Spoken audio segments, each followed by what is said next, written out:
Hello my friends, welcome back to Keto and the Chaos. My name is Tammy, and on this channel I like to share all my tips and tricks on how I lost 200 pounds without surgery and how you can be successful on your own weight loss journey. So if that's what you're looking for, don't forget to click the subscribe button and ring the bell for more videos like this one to inspire you to get started.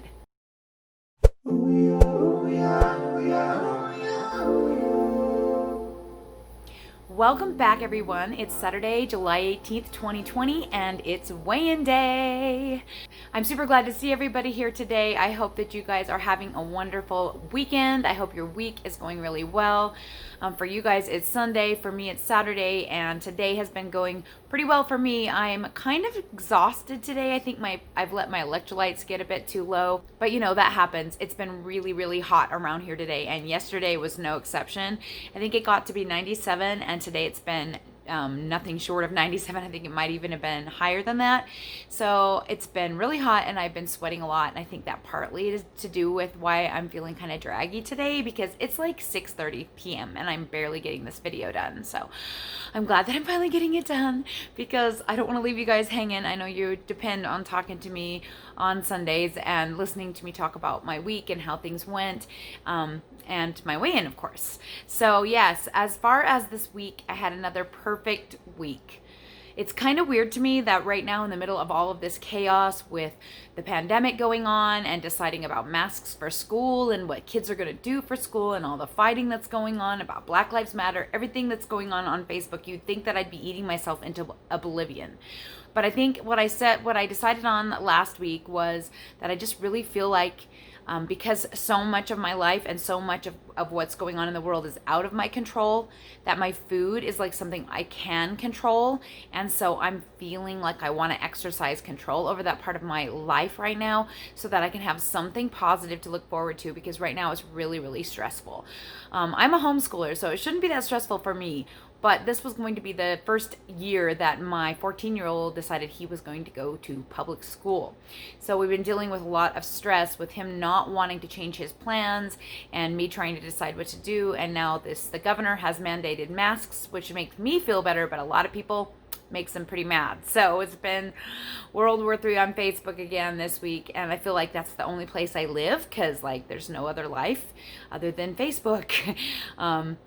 That's the only way I'm connecting besides YouTube, and I'm really grateful for you guys so that I can have a chance to talk and like get things out and talk about how tough things are, because I'm sure it's tough all over the place. I'm sure you guys are having conversations about school. I'm sure you guys are having conversations about difficult subjects, and I'm sure you have people that you know that are sick. We had another couple that we have been friends with in the past who fell sick with COVID-19, and that they're younger than we are, healthier than we are, and the husband went to the hospital for a few days, and it was really scary. He's home, but he's still very, very ill, and needless to say, stuff like that scares me. I mean, they literally live just around the corner, and yeah, it's a little bit nerve-wracking, and we're starting to wonder, like, how is it even possible that we haven't been exposed to COVID-19, with how many friends of ours around here who have been?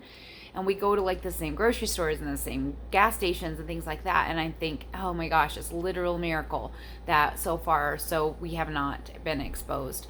But every single time, like today, I've been feeling really tired, and I've thought, oh my gosh, what if I have it? I think that's just normal to be a little bit of a hypochondriac about this kind of stuff. Every single time I hear about someone getting sick, I start to get a sore throat, because I'm like, oh no, I think I'm just like having, what do you call that? Sympathy symptoms, or you know, my head is messing with me. Oh, I don't know if any of you guys are going through that, but it is weird and it is crazy. So I'm really grateful that I've been able to keep a handle on my food choices. I have to admit that yesterday I actually craved McDonald's French fries and ice cream for the first time ever in 3.5 years, and I used to eat that like every day. Like I was obsessed with that, and I drove past McDonald's yesterday and just I had this intense craving for that, and I thought, man, I am so grateful I am to the place where I just cannot let myself do that. And I know that I cannot let myself do that, because man, that I definitely wanted that yesterday, and it was probably one of the most intense cravings I've had in a really, really long time. So I don't know exactly where that came from. Who knows? Who knows?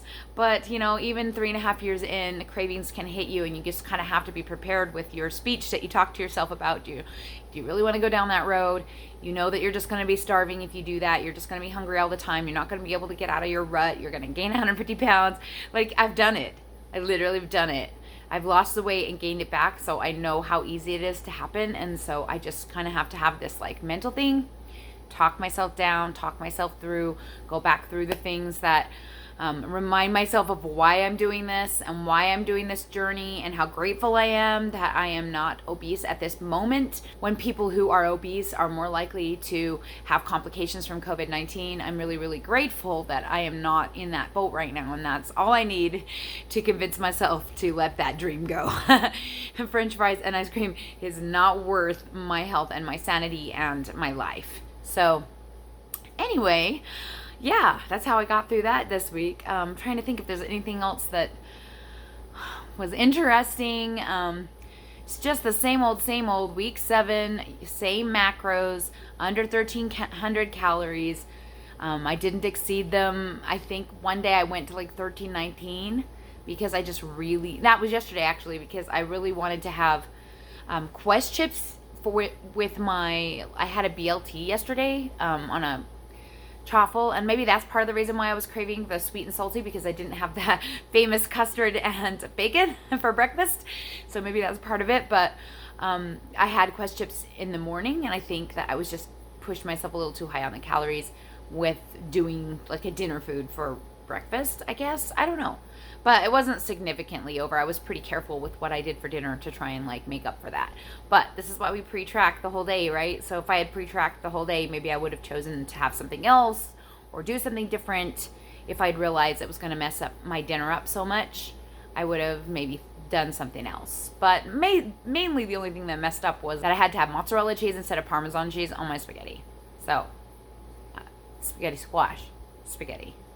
But yeah, anyway, that's all I can think of for this week. So let's just go to the weigh-in and see how it went, and then we can talk about what I'm doing this week and whether things are going to change and all that stuff. So let's see what I weighed in today.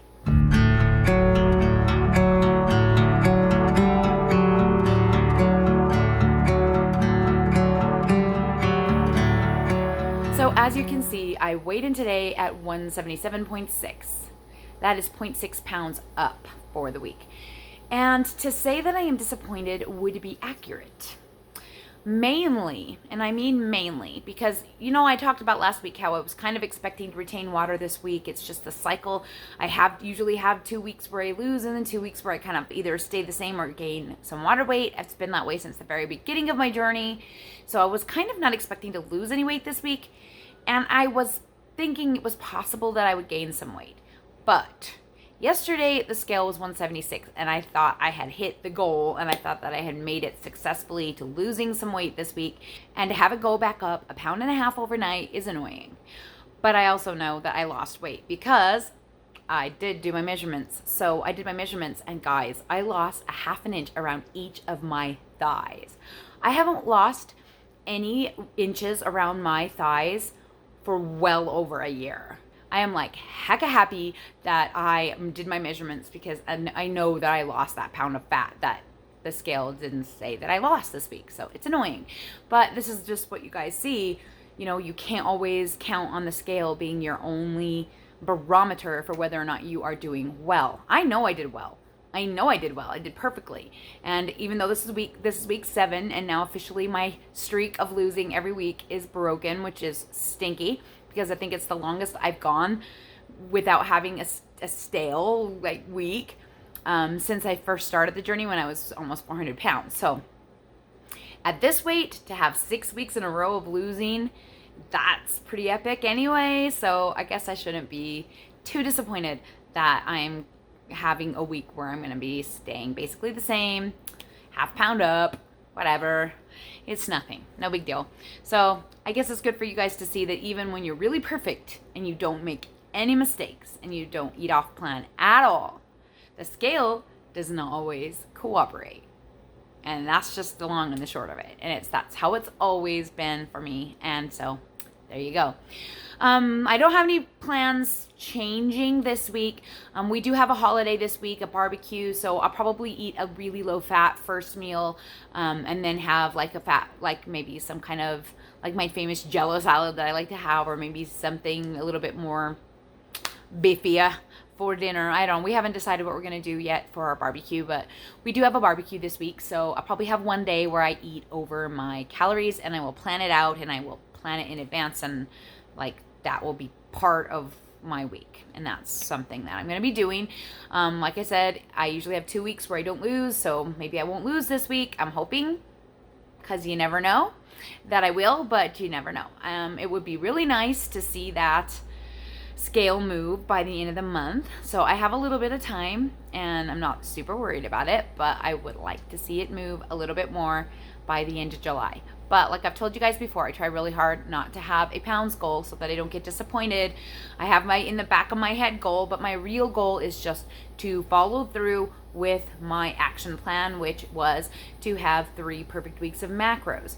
Now, does my choosing to eat over calories for one day mess that up? No, it's just a readjustment. I didn't think about that holiday because it's only a Utah holiday, and I didn't think about that when I was making my action plan. So I'm reevaluating my plan, and who knows, maybe I just won't eat anything for my first meal, and so everything will fit. I don't know. I haven't made my definitive decision yet on what I'm going to do this week, but I'm still confident that it's going to be fine and it's going to fit into my action goals. So I wish I had some more advice for you guys this week. I feel like I'm all advised out. I have given so much advice on every food video and every weigh-in and every live chat that I have had in June and July that I'm starting to like run out of things to say. So yeah, if you guys have any questions, let me know, and maybe I can take a minute to respond to those in a future video or something like that. Because right now, I just feel like I'm saying the same thing over and over and over. So if you guys are new here, maybe you haven't heard what I'm doing with my macros.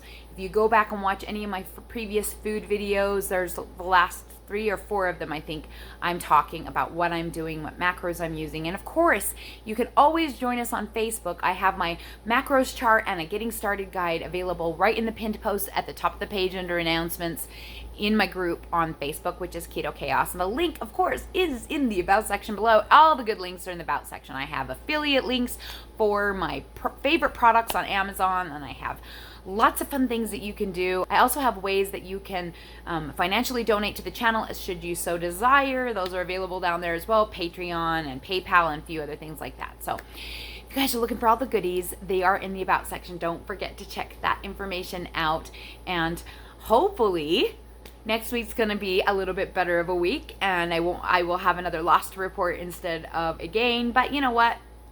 C'est la vie. I know that I did a good job. I'm confident that the scale will eventually catch up, because that's just what happens. Eventually, it has to give.